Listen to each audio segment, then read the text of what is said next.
ಹಿಂದೂಗಳನ್ನ ಒಡೆಯೋ ಕೆಲಸ ಬಹಳ ದೊಡ್ಡ ಮಟ್ಟದಾಗ ನಡೆದೈತಿ. ಹಿಂದೂ ಧರ್ಮದ ಜಾತಿ ವ್ಯವಸ್ಥೆಯನ್ನ ಬಳಸ್ಕೊಂಡು ದೊಡ್ಡ ಪಿತೂರಿಯನ್ನ ನಡೆಸ್ಯಾರ. ಲಿಂಗಾಯತರು ಹಿಂದೂಗಳೇ ಅಲ್ಲ, ಅದೊಂದು ಬ್ಯಾರೇದೇ ಧರ್ಮ ಅನ್ನೋದ್ರ ಹಿಂದ ಅಜೆಂಡಾ ಐತಿ.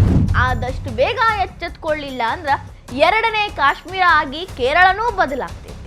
ಭಿನ್ನಾಭಿಪ್ರಾಯ ಸೃಷ್ಟಿ ಮಾಡಿ ಹಿಂದೂಗಳನ್ನ ಒಡೆಯೋದ್ರಿಂದ ಅವರಿಗಾಗೋ ಲಾಭ ಬಹಳ ದೊಡ್ಡದೈತಿ. ಭಾರತದಾಗ ಹಿಂದೂಗಳನ್ನ ಒಡೆಯೋ ಕೆಲಸ ಭಾಳ ಚಲೋದಂಗೆ ನಡೆಯತೈತಿ. ಎಷ್ಟು ನೀಟಾಗಿ ಅಂದ್ರೆ ಪ್ಲ್ಯಾನ್ ಪ್ರಕಾರ ಎಕ್ಸಿಕ್ಯೂಟ್ ಮಾಡಿ ಅದನ್ನ ಮಾಡಾಕತ್ತಾರ. ಹಿಂದೂಗಳ ಒಳಗನ ಜಾತಿ ಇಟ್ಕೊಂಡು ಹೊಡಿಯಾಕತ್ತಾರ. ಮೇಲು ಕೀಳು ಅಷ್ಟೇ ಅಲ್ಲ, ಶ್ರೀಮಂತ ಬಡವ ಅಂತನೂ ಹೊಡಿಯಾಕತ್ತಾರ. ಒಟ್ನಾಗ ಹಿಂದೂಗಳನ್ನ ಡಿವೈಡ್ ಮಾಡಿ ನಮ್ಮ ಬ್ಯಾಳಿ ನಾವು ಬಯಸ್ಕೋಬೇಕು ಅಂತ ಸಾಕಷ್ಟು ಮಂದಿ ಕಾಯ್ಲಿಕ್ಕತ್ತಾರ. ಅದ್ರಾಗ ಮುಖ್ಯವಾಗಿ ಮತಾಂಧ ಗುಂಪು ಭಾಳ ಪಿತೂರಿ ಮಾಡಿ ಕಾದು ಕುಂತೈತಿ. ಇದಕ್ಕೆ ಲೇಟೆಸ್ಟ್ ಎಕ್ಸಾಂಪಲ್ ಹೇಳ್ತೇನೆ ಕೇಳ್ರಿ, ಸಾಕನ್ನಷ್ಟು ಅದಾವ, ಬಟ್ ಲೇಟೆಸ್ಟ್ ಹೇಳ್ತೇನೆ. ಮೇ 10ನೇ ತಾರೀಕು ಸುತ್ತಮುತ್ತಲಿನ ಡೇಟ್ ಒಳಗ ಒಂದು ಕಾರ್ಯಕ್ರಮ ಮಾಡಬೇಕು ಬಸವ ಕಲ್ಯಾಣದಾಗ ತೇಡಿ ಕನ್ನೇರಿ ಶ್ರೀಗಳು ಮುಂದಾಳತ್ವ ವಹಿಸಿ ಅದನ್ನ ಏರ್ಪಾಟ್ ಮಾಡಕ ರೆಡಿ ಮಾಡತ್ತಿದ್ರು. ಬಸವಾದಿ ಶರಣರ ಲಿಂಗಾಯತ ಹಿಂದೂ ಸಮಾವೇಶ. ಇದಕ್ಕ ಯಾವ ರೀತಿ ವಿರೋಧ ವ್ಯಕ್ತ ಮಾಡಿದ್ರು ಸ್ವಲ್ಪ ಮಂದಿ ಅಂದ್ರ ಇದನ್ನ ನಾವು ಒಪ್ಪೋದಿಲ್ಲ. ಇದು ಹಿಂದೂ ಧರ್ಮದಾಗ ಲಿಂಗಾಯತರು ಸೇರೋದಿಲ್ಲ, ಲಿಂಗಾಯತ ಧರ್ಮವೇ ಬೇರೆ, ಅದೇ ಶ್ರೇಷ್ಠ ಅಂತ ಏನೇನೋ ಗಲಭೆಗಳು, ಏನೇನೋ ಮಾತುಕತೆಯ ವಿವಾದನ ಸೃಷ್ಟಿಯಾಗ್ಬಿಡ್ತು. ವಿರೋಧ ಮಾಡಿದವ್ರು ಯಾರು ಅಂತ ನೀವು ಗೂಗಲ್ನಾಗ ಹಾಕಿ ನೋಡಿದ್ರ ಬರೋದು ಲಿಂಗಾಯತರೇ ಇದನ್ನ ವಿರೋಧ ಮಾಡಿದ್ರು, ಕೆಲವು ಲಿಂಗಾಯತ ಗುಂಪುಗಳು ಇದನ್ನ ವಿರೋಧ ಮಾಡಿದ್ವು ಅಂತ ಬರ್ತೈತಿ. ಆದ್ರ ಇದ್ರ ಹಿಂದೆ ಅಸಲಿಯತ್ ಯಾರದಾರಂದ್ರ ಕಮ್ಯುನಿಸ್ಟರ ಕೈವಾಡ ಐತಿ. ನಾಸ್ತಿಕರು ಅಂತ ತಮ್ಮನ್ನ ತಾವು ಹೇಳ್ಕೊಂಡು ಎಲ್ಲ ಧರ್ಮಕ್ಕೂ ಅವಮಾನ ಮಾಡುವಂಥ ಕೆಲವು ಕೆಟ್ಟ ಹುಳುಗಳು ಇದರಿಂದ ದೊಡ್ಡ ಪಿತೂರಿನ ಮಾಡಿ ಇದನ್ನ ಕ್ಯಾನ್ಸಲ್ ಮಾಡೋ ಹಂಗೆ ಮಾಡಿದ್ರು ಅನ್ನೋ ದೊಡ್ಡ ಮಾತು ಕೇಳಿ ಬಂತು. ಲಿಂಗಾಯತರು ಹಿಂದೂಗಳೇ ಅಲ್ಲ, ಅವರ ಧರ್ಮವೇ ಬೇರೆ, ಅವರು ಹಿಂದೂಗಳ ಪಟ್ಟಿಗೆ ಸೇರೋದಿಲ್ಲ ಅಂತ ದೊಡ್ಡ ದನಿ ಒಳಗ ಎಲ್ಲ ಮಾತಾಡ್ತಾರಲ್ರಿ. ಈಗೇನು ಮಾತಾಡೋರು ಇದ್ದಾರಲ್ಲ, ಈ ಗುಂಪೊಳಗ ಕಮ್ಯುನಿಸ್ಟರು ಇದ್ದಾರ, ನಾಸ್ತಿಕರಿದ್ದಾರ, ಅನ್ಫಾರ್ಚುನೇಟ್ಲಿ ಹಿಂದೂಗಳು ಇದ್ದಾರ, ಜೊತೆಗೆ ಮುಸ್ಲಿಮರೂ ಕೂಡ ಈ ಗುಂಪೊಳಗಿದ್ದಾರ.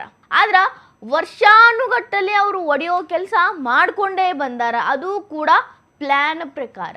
ಯಾವ ರೀತಿ ಟ್ರೆಂಡನ್ನು ಸೆಟ್ ಮಾಡಿ ನಮ್ಮೊಳಗ ನಮ್ಮನ್ನ ಒಡೆದು ತಮ್ಮ ಕೆಲಸ ತಾವು ಹೆಂಗೆ ಮಾಡ್ಕೊಳಕತ್ತಾರ.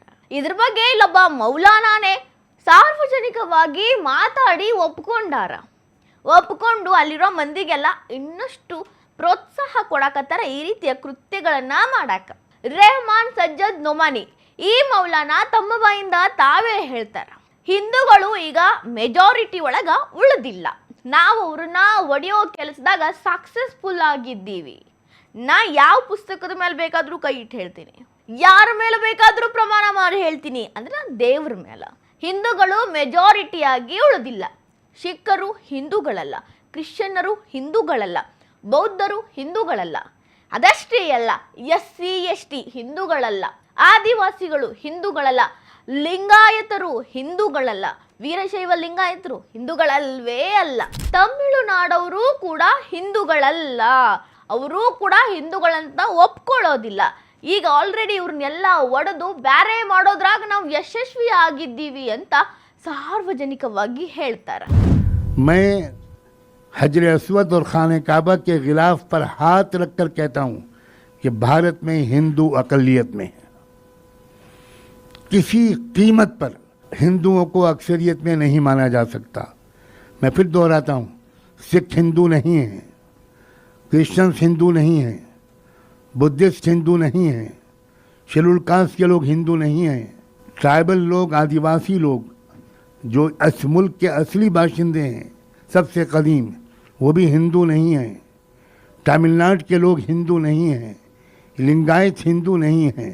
आप सोचिए ज़रा, हमारी ये नावाकफ़ी है अपने मुल्क से, और शुरू से जो हमने हिंदुओं को बांटा है, ये सेकुलर हिंदू हैं, ये कम्युनल हिंदू हैं, इस तकसीम ने हमको बहुत धोखा दिया है. ಅವರ ಬಾಯಿಂದ ನೀವ ಕೇಳಿದ್ರಿ ಯಾವ ರೀತಿ ಸಂಚು ಮಾಡ್ಯಾರು ಅಂತ. ಯಾಕಾಗಿ? ಅವರ ಸಂಖ್ಯೆಯನ್ನ ಹೆಚ್ಚು ಮಾಡ್ಕೊಳ್ಳೋದಕ್ಕಾಗಿ. ಮುಸ್ಲಿಮರು 30% ಆದ್ರು ಅಂದ್ರ ಭಾರತದಾಗ ಅವ್ರು ಏನನ್ನ ಕೇಳಬಹುದು ಅನ್ನೋ ಅಂದಾಜ್ ಐತೇನ್ರಿ. ಇನ್ನೊಂದು ಪಾಕಿಸ್ತಾನದ ನಿರ್ಮಾಣಕ್ಕಾಗಿ ಬೇಡಿಕೆ ಇಡ್ತಾರ, ಶರಿಯಾ ಕಾನೂನಿಗೆ ಬೇಡಿಕೆ ಇಡ್ತಾರ. ಈಗಾಗಲೇ ಕೇರಳ 2ನೇ ಕಾಶ್ಮೀರ ಆಗಿ ಬದಲಾಗತೈತಿ. ಕಾರಣ ಏನು? ಅಲ್ಲಿನ ಮುಸ್ಲಿಂ ಮೆಜಾರಿಟಿ, ಅವರ ಸಂಖ್ಯೆ ಹೆಚ್ಚಾಗ್ತಿದ್ದಂಗೆ ಅವರ ಆಟ ಶುರು ಆಗ್ತೈತಿ. ಆಜಾದಿ ಬೇಕು, ನಮಗೆ ಸ್ವತಂತ್ರ ರಾಷ್ಟ್ರ ಬೇಕು ಅಂತ ರಗಳೆ ಶುರು ಮಾಡ್ತಾರ. ಇದೆಲ್ಲ ಶುರು ಆಗಬೇಕು ಅಂದ್ರೆ ಇಲ್ಲಿ ಹಿಂದೂಗಳನ್ನ ಒಡಿಬೇಕು. ಹಿಂದೂಗಳನ್ನ ಒಡೆಯೋ ಕೆಲಸದಾಗ ಅವರು ಯಶಸ್ವಿ ಆಗ್ತಾನ ಬಂದಾರ. ಮುಖ್ಯವಾಗಿ ಹಿಂದೂ ಧರ್ಮದಾಗಿರೋ ಜಾತಿ ವ್ಯವಸ್ಥೆಯನ್ನ ಮುಂದಿಟ್ಕೊಂಡು ಈ ಪಿತೂರಿಯನ್ನ ನಡ್ಸಾಕತ್ತಾರ. ಎಷ್ಟು ಬೇಗ ಎಚ್ಚೆತ್ಕೊಳ್ತಿರೋ ಹಿಂದೂಗಳು ಅಷ್ಟು ಒಳ್ಳೆಯದು. ಮುಂದೊಂದು ದಿನ ಅವರ ಕೈಯೊಳಗ ಗೊಂಬೆ ಆಗಿ ಕುಣಿಯೋದಕ್ಕಿಂತ ಹಿಂದೂಗಳ ಒಳಗೆ ಆಗುವಂಥ ಬಿರುಕುಗಳನ್ನ ಹಿಂದೂಗಳು ಕುಂತ ಮಾತಾಡಿ ಬಗೆಹರಿಸ್ಕೋಬೇಕು ಹೊರತು ನಾವು ಹಿಂದೂಗಳೇ ಅಲ್ಲ, ನಮಗೂ ಹಿಂದೂ ಧರ್ಮಕ್ಕೂ ಸಂಬಂಧನೇ ಇಲ್ಲ ಅಂತ ನಾವೇ ಅವ್ರಿಗೆ ಇನ್ನಷ್ಟು ಚಾನ್ಸ್ ಕೊಟ್ರೆ ಅವರು ಬಿಡೋದಿಲ್ಲ. ಭಿನ್ನಾಭಿಪ್ರಾಯಗಳನ್ನ ಬಗೆಹರಿಸ್ಕೊಂಡು ಮುಂದೆ ಹೋದ್ರ ನಮ್ಮ ದೇಶದಾಗ ನಮಗೆ ಆರಾಮಾಗಿ ಬದುಕಾಕ್ ಸಿಗ್ತೈತಿ. ಇಲ್ಲ ನಾ ಹಂಗೆ ಇರ್ತೀನಿ ಅಂದ್ರ ಮುಂದೊಂದು ದಿನ ದೊಡ್ಡ ಅಪಾಯ ಕಾದೈತಿ ಅನ್ನೋದು ಸುಳ್ಳಲ್ಲ.